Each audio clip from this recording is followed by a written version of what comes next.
CATEX TV. My name is Frank Fortunato. Today is Thursday, March 8, 2012.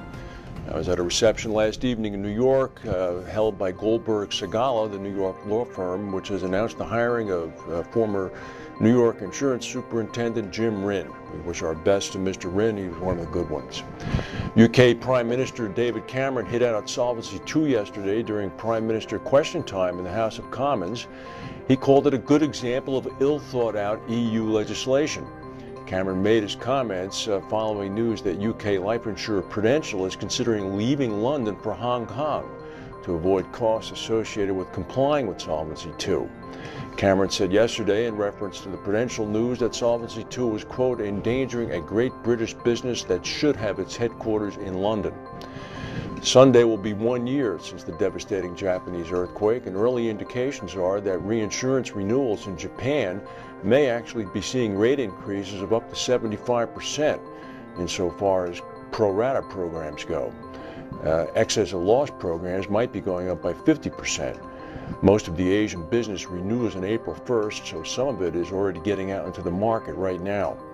The Insurance Insider is reporting that the country's largest property cat reinsurance program, the Zenkyoren, is already in the market right now, and in fact that $11.5 billion treaty is looking at perhaps increases of up to 50% for the upper layers and 40% for combined quake and wind lower layers.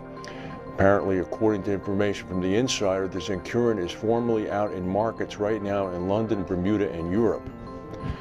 Marsh has announced that it's priced $250 million of 2.3% senior notes that are due in 2017.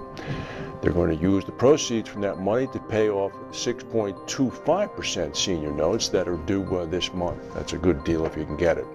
QBE Insurance Group has announced that it's combining its worldwide reinsurance operations under a single management team and a single brand called QBE Re. They're going to pull in Syndicate 566, QBE Re Europe, QBE Re the Americas, and Secura NV.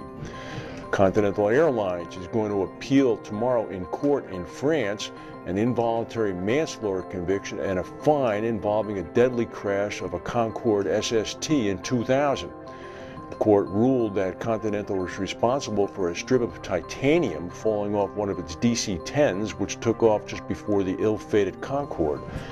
Apparently, the Concorde rolled over the titanium strip, punctured a tire, which then punctured the fuel compartment, which then started the fire, which caused the plane to crash, which then led to the fine. The largest solar storm in 5 years is going to arrive on Earth today. Particles from the sun are moving at 4 million miles per hour, and it's going to cause disruptions to utility grids, airline flights, GPS services, and satellite networks. Yesterday in Indianapolis, Indiana, the Indianapolis Colts saved $28 million, but they also lost the four-time MVP of the National Football League, Peyton Manning. Mr. Manning's phone is ringing off the hook now as other teams try to sign him. Sports is a business, let's not forget that. That's the news for today. If we have any breaking news, we'll come back and tell you. Thank you for watching, and we'll see you tomorrow.